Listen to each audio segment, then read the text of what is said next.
Good evening, folks. I'm Lad the Redeemed, and this is an Infinite Magicraid video. Today I want to talk about a topic that's near and dear to my heart, my constant frustration with the Arena Challenge and mechanics. Now, I'm not looking to make a rant video, but instead want to take a look at the deficiencies in Arena and how I recommend you overcome them. Agree or disagree with my thoughts on this? Drop a comment. I read them all. For simplicity and clarity, I'm going to focus on Classic Arena only, leaving aside the Advanced and Guild arenas. In IMR, the Classic Arena is an asynchronous PvP system where you pit your team against a defending team constructed by another player. You will be playing live and can run either manually or in automatic mode, but the AI is playing the defending team, which was set up by your player opponent sometime in the past. Because the AI isn't particularly optimal in its playstyle, that gives you the advantage by default. When you enter the arena, you are presented with a list of 10 potential opponents of various power levels to choose from. You can refresh this list every 15 minutes for free. If you're willing to spend 10 gems to refresh before the 15-minute timer is up, you can refresh it then. To challenge an opponent, you must spend a Classic Arena ticket resource from your bag. These resources automatically replenish at a rate of 1 per hour until you have a total of 10, and then they stop. You can get 5 more free arena tickets from the daily quest rewards, or you can buy additional tickets at a rate of 1 ticket per 10 gems. The result is that you can have somewhere between 15 and 29 tickets per day, depending on how often you're willing to log in and use the replenishing tickets. If you win your matchup, you receive some rewards based on your current arena tier, which starts at Bronze 3 and goes all the way up to King. Your tier level is based on how many opponents you beat versus how many you lose to. As you increase in tiers, the opponents tend to get stronger, making it harder to continue to advance. I won't go into the details of the scoring algorithms, but it seems to be beating strong teams gives more points than weaker teams, and losing to weaker teams costs more points than stronger teams. But for purposes of this discussion, it really isn't all that important. Based on your current arena tier, you gain improvements to attack rate, defense rate, and HP rate for all content, so improving tiers in the arena is a good thing. You'll gain books from winning, which are used to permanently increase the attributes of all of your characters, though the books are separated between attack, defense, and support heroes to give you a measure of customization capability. What this means is that you don't want to skip the Classic Arena. If you aren't interested in the PvP aspect of the game, you are giving up major power increases for your heroes and hurting your own progression.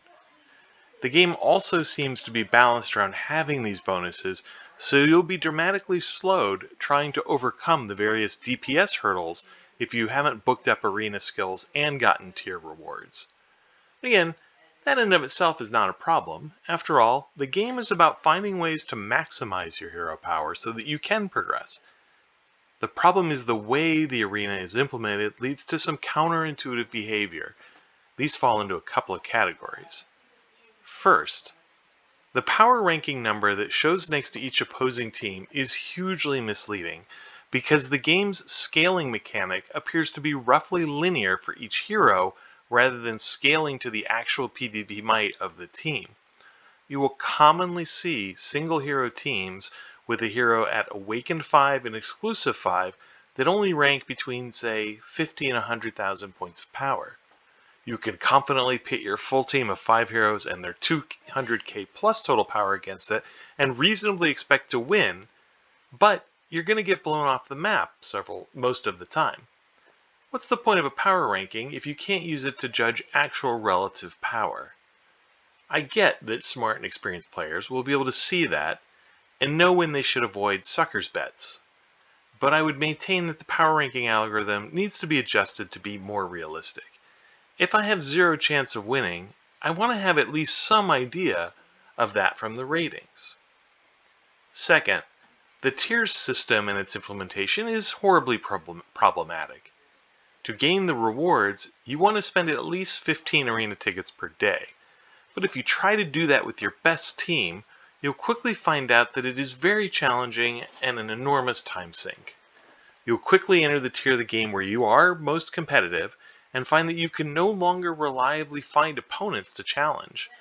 And because of the limited pool of tickets, you'll also find yourself loath to fight battles that you aren't certain that you're going to win.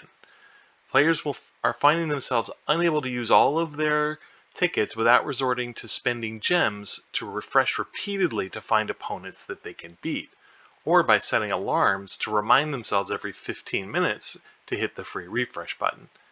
This is really too much of a grind for even a grind genre game like IMR.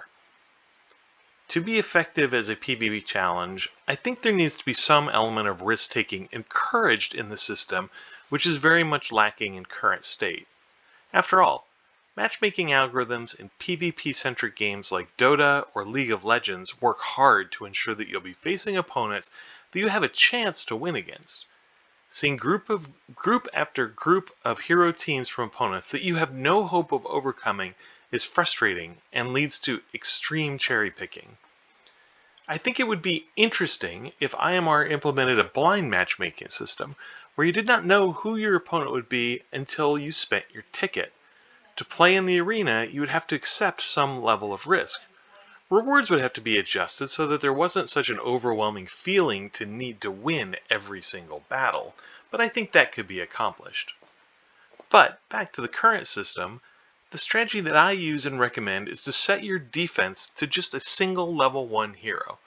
That will make your team appealing for others to target, which will drive down your arena tier when you're not playing, as opponents mercilessly kill your easily outmatched hero. When you do come to play in the arena, you'll find you've dropped a tier or 2 from your actual power level, and you can find opponents which you can then outmatch to climb back up, thereby gaining the ability to use all of your tickets and win all of your matches. You may cost yourself a few books from the reduction in tiers, but you'll more than make up for that by quickly and easily being able to use all of your tickets. You'll also find that climbing back up to your actual effective tier is actually pretty quick and easy. Maybe even a little too quick and easy, since you then have to wait for opponents to beat your team back down again before you can find opponents to fight.